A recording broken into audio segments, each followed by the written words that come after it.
The number 17 Gators men's basketball team is set to face the Texas A&M Aggies tonight in College Station. The Gators and Aggies will battle for the top spot in the SEC. Gator Game Day starts right now.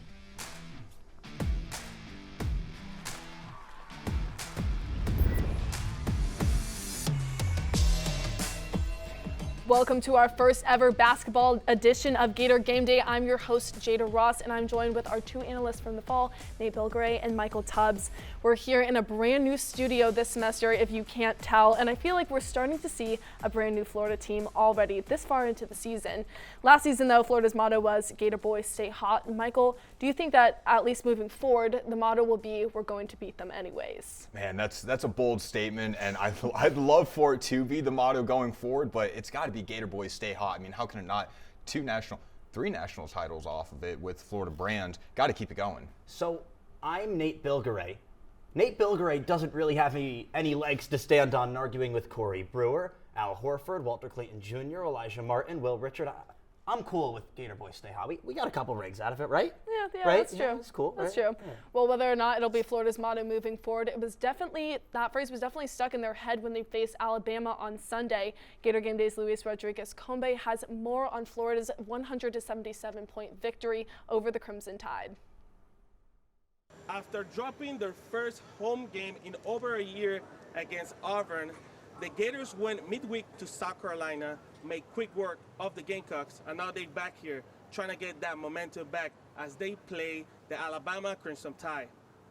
No matter the weather, the rowdy reptiles were going to show up. Florida enters Sunday's matchup coming off a midweek win against South Carolina, but still looking to regain momentum after suffering their first home loss in over a year against Auburn. Much of the attention surrounded Alabama center Charles Bediako, the former G League player cleared to return to college basketball. Florida head coach Todd Golden had already made his stance clear about Bediako's situation weeks early. We're going to beat him anyways. After a close start, Florida's defense flipped the game in the final minutes of the first half. The Gators forced turnovers, pushed the pace, and closed the half on a run that gave them a double-digit lead. And I think that was a very valuable lesson we learned last week against Auburn, that when we don't play with the fire and intensity on the defensive end that allows us to play that way, we're not as good. So we got to make sure that we continue to focus on that, and I think our players have a great understanding of that. I thought they showed that today. That lesson showed early in the second half as Florida opened on a 10-0 run and built a lead that reached as many as 22 points. The Gators finished with 72 points in the paint, forced 18 Alabama turnovers, and scored 25 points off those mistakes. 5 Gators finished with double-digit points. Alex Condon led the way with 25 points, 7 rebounds, and 6 assists, followed by Thomas Houck with 22. Boogie Flan added 15. Ruben Shingilu recorded his 13th double-double of the season with 14 points and 17 rebounds. And Arvin Kalapsar finished with 11. We're scoring 100 and not playing our best basketball yet, so that is crazy. As for Bediako, Florida's defense limited him to just 6 points before he fouled out, while the crowd made their presence known.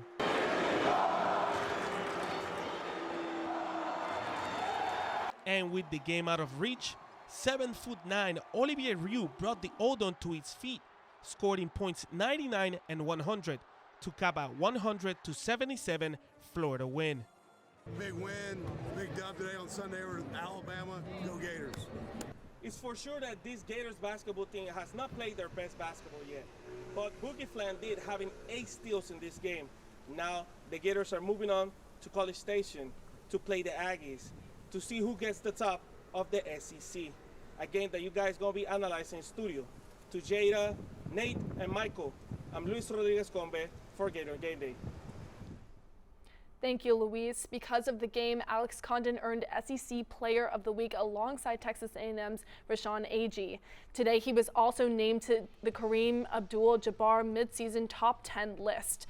Ruben Chinyulu also earned Naismith's Defensive Player of the Week award, and he was nominated to Naismith's Defensive Player of the Year watch list last week. That's just crazy, honestly. Ruben is the guy.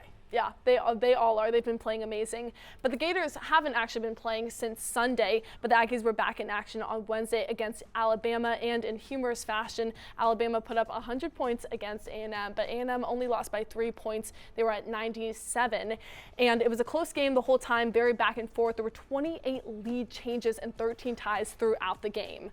Even after the loss, though, Texas A&M is still at the top of the SEC standings. Florida and A&M have a tied record now, though, at 7-2 in conference. Michael, which team is this game going to be more important for? I'm looking at the Florida Gators for two reasons. One, I simply don't think they can take a 7th loss this early in the season. I think that'd put a lot of pressure on the remainder of the year. And I think Florida's just got more to play for. I don't think A&M is as good as everybody kind of thinks they are. I think they've had a weaker schedule really throughout compared to the Gators, who have played Arizona, Duke, UConn. So I think moving forward, there's more opportunities in the postseason for Florida, so they've got to keep everything going. Well, I think what you said is why I think this game is bigger for Texas A&M. People are doubting them because their schedule has not been that strong. They're tied for first in the SEC, and they're outside of the top 25. You know the phrase, heavy lies the crown, right? Florida Gators, defending national champions. I think there's a certain element of big game feel when you are the defending national champs, and playing and beating the champs, it's a big deal, especially for a program like the Aggies with a new head coach. You're right, and A&M has been unranked this entire season. They haven't been in the AP poll at all, but I don't think you can count them out. And Nate, when you look at A&M and the fact that they're 38% from the perimeter, do you see the three-point shooting being a problem for Florida?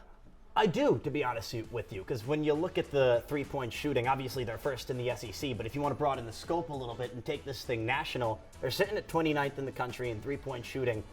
But among those 28 teams above them, only 6 of them are Power 4 schools. So Texas A&M, at least in my book, when it comes to championship contenders, they are the 7th best shooting team with a shot to win it all. And then when you actually look at the shooters, right?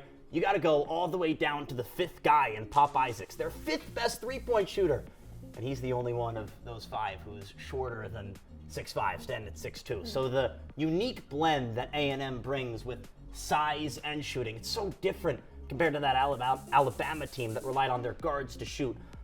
So yeah, I think it could potentially be a problem, but I'm not like panicking or anything like that. No, it's obviously a threat that you got to be concerned with. Listen, any spacing they get, they're going to take that shot, whether it's contested or not, they're going to shoot it. But Nate, I look at you and go, this Todd Golden team over the last 4 years has been built in rebounding, right? Down below in size.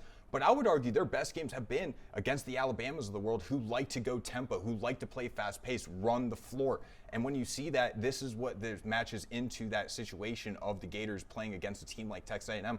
I think they should run away with it like they did against Bama. Florida's front court has been so dominant this season, and one player that sticks out to me in particular over the last few games has been Alex Condon. Michael, how much of an X factor is Condon in this game against the Aggies? Like I just said, you know, this is a game where you look at it and go, all right, they're going to play fast. So what happens? Alex Condon has been a key of that in these fast-paced games. He's getting behind the defenses in transitions. He's scoring fast. He's in fast break opportunities is, again, another aspect of the game where they excel dramatically.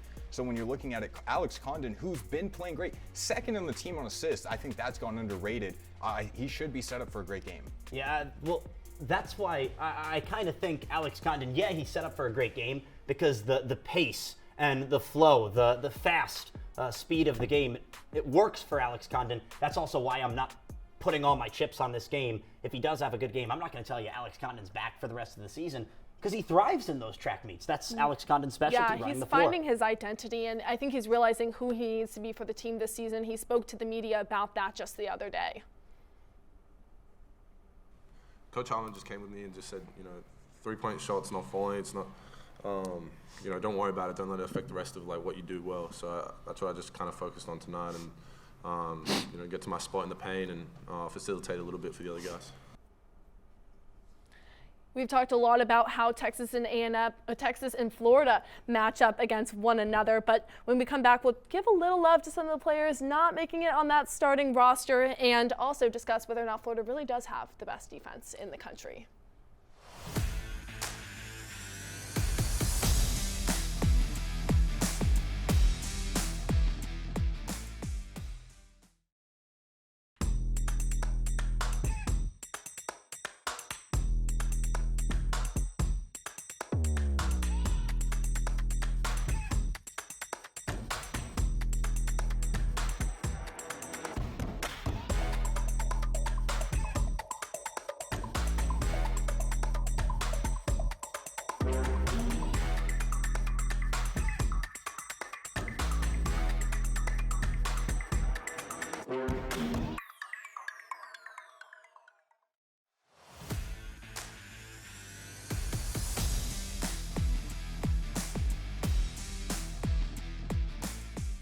We want to run opportunistically, but we're not just running to run. So we got to control that. I think the big thing for us, as always, is we got to make sure we handle their pressure, not turn the ball over, be organized in both full and half court situations, and then try to dominate the paint in the glass again and live with the results if we can do that. That was Todd Golden at his media availability on Thursday, and he talked about the fact that A&M is a press-heavy team. But before we get into that, welcome back to Gator Game Day. I'm your host, Jada Ross, joined with Nate Bilgray and Michael Tubbs. Florida had a week off to prepare for this A&M game.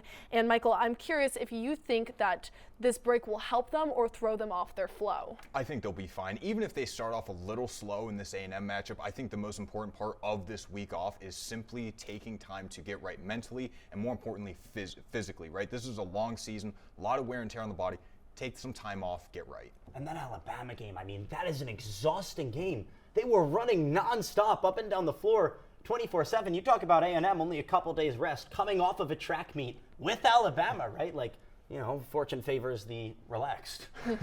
It definitely does. And let's pivot real quick. I want to take a look at Florida's bench. Take a look at this. The Aggies have the third highest number of bench points in the country with 804, averaging 38.3 per game. Florida, on the other hand, is ranked 206 with 468 bench points. They average 21.3 per game.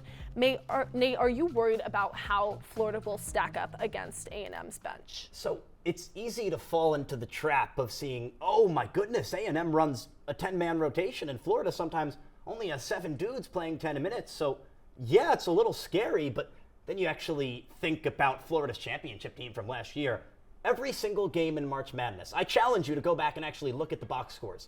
Maybe a couple times Florida ran 8 guys getting double-digit minutes. For the majority of it, though, they were running a 7-man rotation, but it didn't matter because Walt, Will, Elijah, they were just that much better than everyone else. And I think when you look at the top of the top in this game, Rashawn Agee, A&M's best player. I don't think he would be a top 3 player on this Florida roster. I'm not concerned. You're not scared of him? Well, Ruben Chinulu's not scared of him. I'll tell you that. Yeah. That's the important part, right? And I look at this game, season-wise, I'm not going to speak for the season, but this game specifically, this game kind of reminds me of the Crab 5 from Maryland last season, right? Like you said, the talent at the top of Florida is simply just better than what A&M has to offer, even going into the bench. And when you're looking at the bench, what does the starting lineup not have? Shooting, 3-point shooting. It's been a problem all year. You know who brings that? Urban Klavzar, who's been there, and he's improved all year, both defensively and offensively. Just these last 4 games, he's becoming a really reliable guy offensively off the bench, 13 points a game in those last 4 matchups, almost 3 assists. He's really finding his way. We're starting to see him drive to the rim a little bit. He's getting more of a package offensively, but the shooting is what you need, and it's all they need, right? Everything else is in the starting lineup, so when you talk depth, they've had just enough to get them where they need to be. Here's an interesting little stat nugget for you. Urban Klavzar, when he scores in double digits, the Gators are 10-2. When Urban Klavzar is scoring the basketball, this team wins. And what's so impressive to me about Urban, which you just saw on your screen there, the and one. I mean, last year, that did not exist. Urban Klavzar, when he checked into the game, if you think back to that Vanderbilt game from last year, he was strictly in there to shoot. There, boom, another one. Gets to the rim, lays it home, and yes, the off-ball movement is impressive. Yes, Urban Klavzar is the best 3-point shooter on this team, but he's becoming a 3-level scorer on offense. And honestly, that is something that I never could have predicted when we first got Urban here in the orange and blue. Urban has been incredibly impressive, and when he's gets the ball, you trust him with what he's going to do with it. But we've talked a lot about Florida's offense so far. I want to switch over and look at their defense because that's been a real strength for them this season. The team's rebound average sits at 46, which is first in all of D1 basketball. They are also averaging 5.2 blocks per game at third in the SEC. Michael, what does Florida's defense need to prioritize against A&M? I said earlier this show, right, Todd Golden Gator teams have been rebounding is the number one thing that comes to mind when you think about it. And again, you've seen it all year. But what you're going to see in this game, similar to Alabama, is A&M is going to stretch the defense at the perimeter. They're going to shoot. They're going to take shots. You have to close out, get a hand in their face. Now, where does that leave the paint in for those rebounds? Someone's got to be there. I don't care if it's Alex Condon, Micah Hand-Logden, Ruben Chinyelu, Thomas Houck, whoever it may be, there has to be somebody in the middle to get those boards. Do not allow second chance opportunities if they're missing their threes. If not, you're going to have to play tighter. Listen, you're going to see more one-on-one. The help's got to be there, but they're going to have to deal with these one-on-one matchups. Okay, but Tubbs, my question would be, like, can you think off the top of your head of an example where there wasn't someone there in the paint?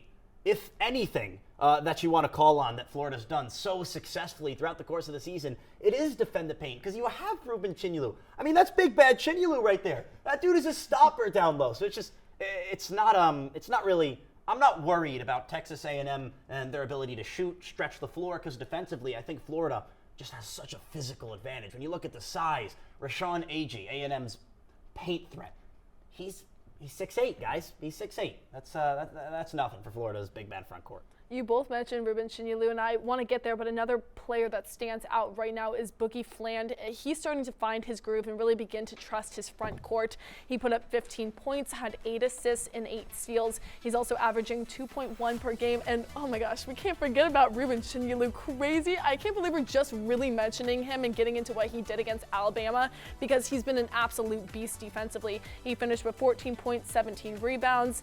And he also ranked 4th in rebounds with an average of 11.3 per game. Nate Tubbs, can you break down why all of these teams are having such a hard time getting around him? Yeah, welcome to the beautiful Gator Wall that we have here. It's going to be so much fun. But before we get to film, I do want to bring up the idea. Ruben Chinyelu, 6'10", 265, a guy that you're not normally is guarding 1 through 5, but guess what? He is. He's developed all year. A very simple concept, man, me, basket, right? Stay in front of your man in between the basket. We're going to get to this film here, right, from Ruben Chinyelu against Alabama. We're going to play it here, staying in front of LeBaron Philon, who is the leading scorer in the SEC, does not give up position, right? Stay in front of him, shuffle your feet, get there. We're going to pause it right here. And right, what do you got, right? This team has been switching all year. It's been something they've done, and they've done it reliably. We're going to keep the tape rolling. He's going to pick him up as right cell comes in for the drive, and we're going to pause it again. This is the most space right here, Nate, is all Ruben's going to give up against 2 elite Alabama guards. When you keep it going, rather than settling for the 3, we're going to keep this film rolling. He's going to attempt to drive to the basket right here. It's not going to work. It's going to lead right there to a travel offensively, not get it done.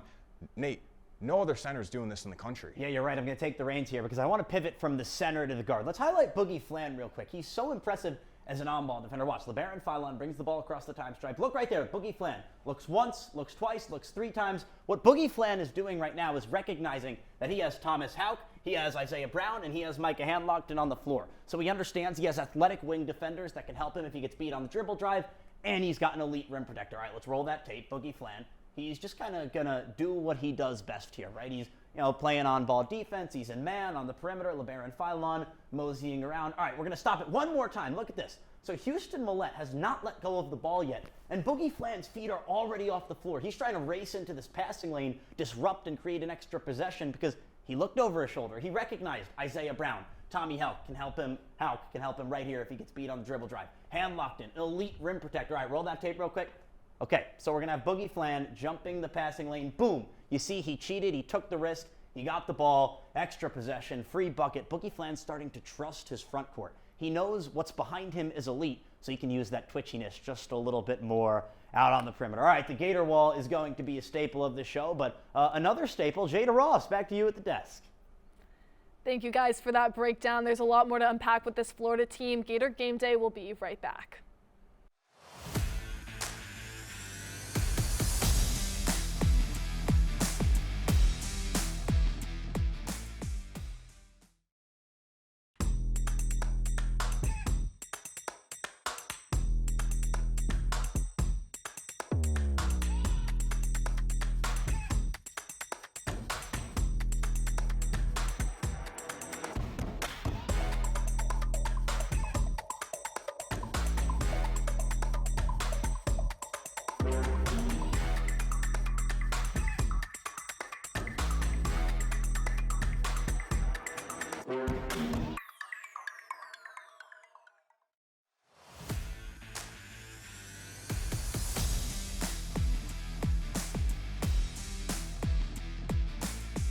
Welcome back to Gator Game Day. I'm your host, Jada Ross, joined with analysts Michael Tubbs and Nate Bilgray. Guys, we're at the end of our show, but vibes are still high. Vibes are still pretty high. We're excited. We're ready. I'm happy to be here, man. It's been a good show. Yeah, it's been fun. Well, we've been waiting all week for Gators basketball to be back on the court, but the thing everyone really wants to know is where Florida will land in the NCAA tournament. Let's take a look at that.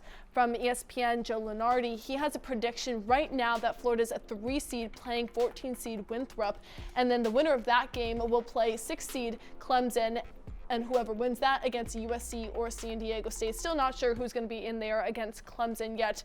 Nate, what are your thoughts about that 3 seed for Florida? Well, it just kind of shows you how weak the SEC is. The fact that a 6-loss team is getting a 3 seed because they're probably going to win the SEC tournament. I don't want to count my chickens too early.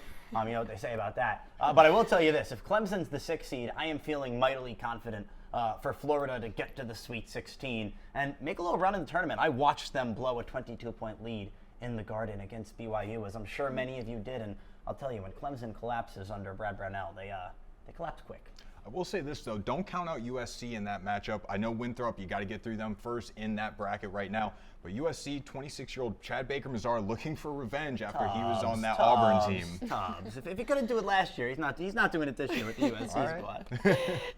That's true. I might have to agree with Nate on that one. But let's pivot. And if you watched Gator Game Day in the fall, you know we love our games here. At this time, we're going to be playing a classic over-under game. Are you guys ready? Ready. Ready as I'll ever be. All right. They don't know the questions. So first up is, are the Gators over or under 4 games decided by 3 points or less? Have they played 4 games that are decided by 3 points or less? This could be win or lose, too.